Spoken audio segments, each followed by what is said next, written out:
Yeah.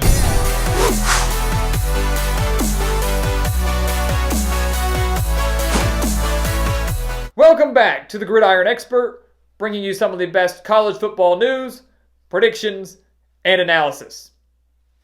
And just like that, the college football season is over.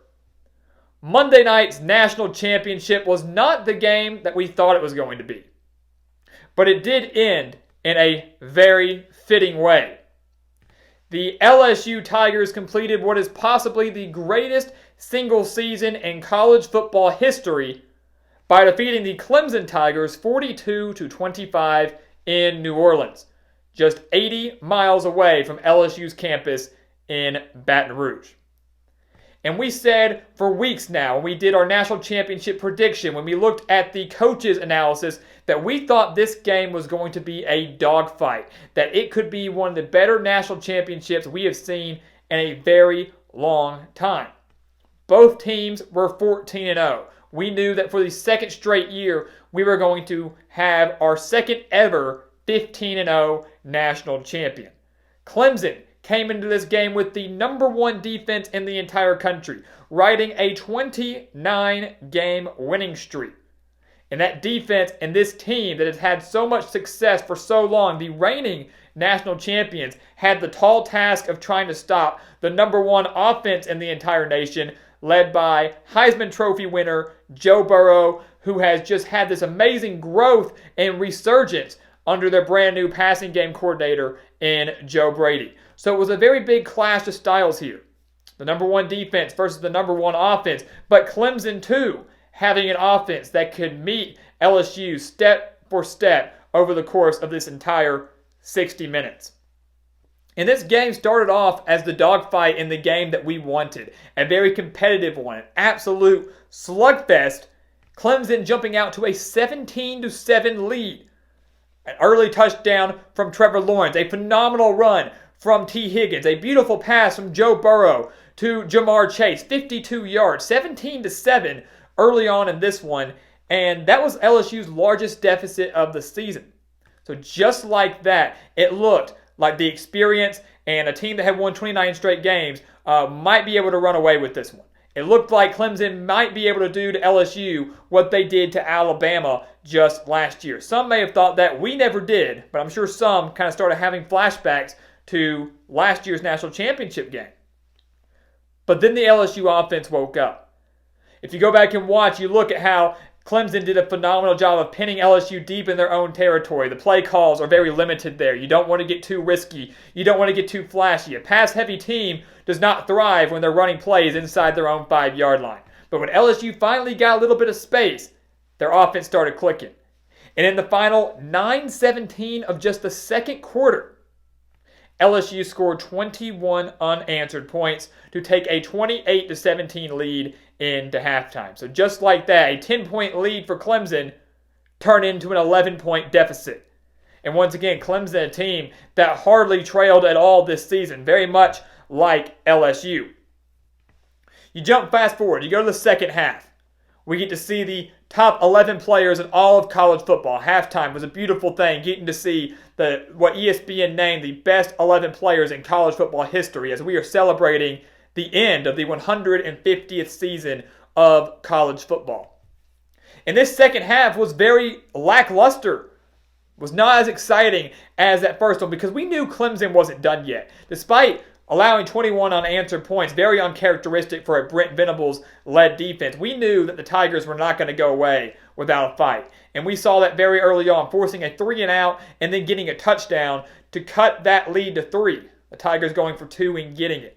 So just like that, an 11-point deficit was just a 3-point deficit, 28-25 early in the third quarter. And there were these still hopes alive saying, we've got a game here. We've got a game down in New Orleans. LSU's not running away with this one. Clemson's not going away quietly. We're going to have a game that comes down to the buzzer in New Orleans. But unfortunately for the Tigers of South Carolina, that was the last time that they would ever reach the end zone in New Orleans. The last time they would reach the end zone in the Superdome, and a very hostile Superdome, I should say. Some that many consider to be practically a home game for the LSU Tigers. So loud in there, it was just like they were playing in Death Valley. Last time they hit pay dirt in that game, LSU ran away with it after that. Their defense stepped up. And once again, Joe Burrow proved that he was just too much for this team to stop. Joe Burrow, the difference maker all season long, a guy that could only be slowed down, even if you want to call it that.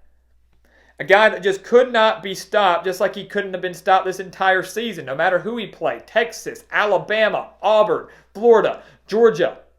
Some of the best defenses in the country could not stop Joe Burrow, and Clemson, the number one defense, was no exception.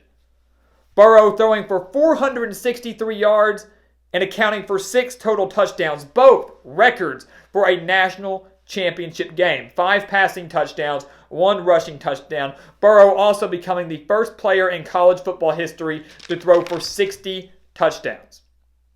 Think about that for 1 second. The LSU Tigers played 15 games this season. And of course, if you go back and look at some of the scores of those games, Burrow probably didn't play late into the fourth quarter in some of those. 15 games, Burrow throws for 60 touchdowns.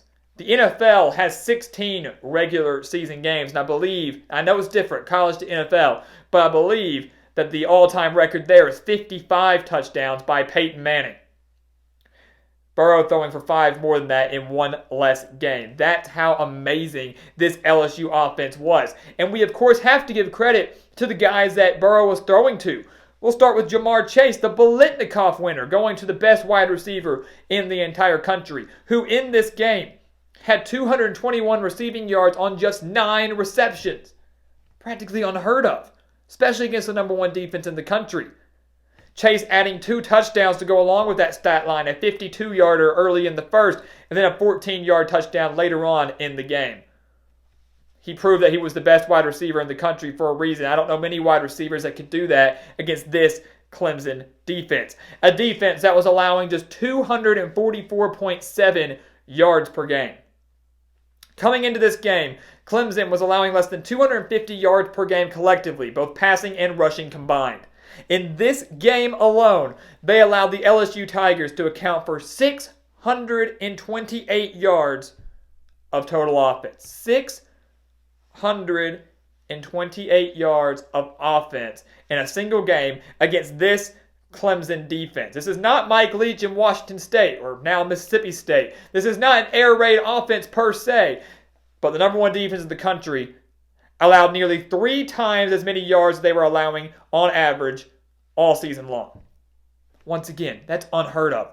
To go along with why LSU may have just finished up one of the best seasons that we have ever seen in college football history. And while Clemson's defense could not stop LSU, many thought coming into this game that the Tigers of Baton Rouge would not be able to stop Clemson's offense, a team that was still averaging over 45 points per game. Many had concerns about LSU's defense, one that was a little shaky against the pass, going up against an elite quarterback in Trevor Lawrence, one that had never lost a collegiate game. Yet the Tigers of Baton Rouge held Trevor Lawrence to just 234 yards to the air, 0 passing touchdowns. He had 1 on the ground, but he did have a fumble. The LSU Tigers consistently pressured Trevor Lawrence. He never looked comfortable in the pocket. And like he was able to do against Ohio State, being able to scramble, to escape the pocket, to rush for 100 yards against the Buckeyes, the Tigers of LSU said, no, you're not going to do that against us. He was unable to escape the pocket. He was unable to get any rushing yards going. He was uncomfortable. He was overthrowing receivers. He looked so rattled, maybe the most rattled we had ever seen of Trevor Lawrence in his collegiate career. And because of that, once again, he was handed his first loss at the college level, his record dropping to an abysmal 25-1 in his 2 years as starter with the Clemson Tigers. LSU was just built differently this year. That's just plain and simple, guys. They win this game 42-25 down in New Orleans in the national championship game over a Clemson team, once again, that had won 29 straight games. One that had the number 1 defense. One that had an offense that could match them step for step. And a great quarterback in Trevor Lawrence. A great running back in Travis Etienne. And a wide receiver core that was up there as one of the best in the entire country. Best in the entire nation. But they were just built differently.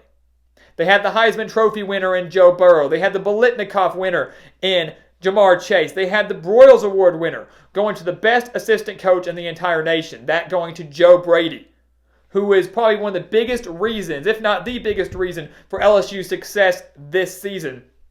He's the reason for Joe Burrow's growth and for his amazing Heisman Trophy campaign, a reason he's probably going to be the number one pick in April's NFL draft. Joe Brady, a major reason, and he's going to be sticking around for LSU for a very long time. So this LSU dynasty, this LSU season was not a fluke. If he stays and Ed Orgeron stays, they're going to be there for a long, long time. LSU is going to be relevant and at this stage for a long, long time. And you go and look at Ed Orgeron, the Coach of the Year. So Heisman Trophy, Biletnikoff, Broyles Award, Coach of the Year, Ed Orgeron, a guy that at the end of the day you just can't help but be happy for. A Louisiana native at heart, born and raised in Louisiana, a guy who has been so well traveled across the country as a coach in college football. Coached at USC.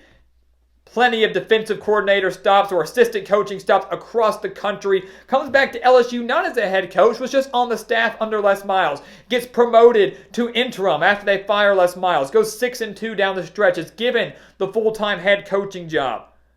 He got his dream job.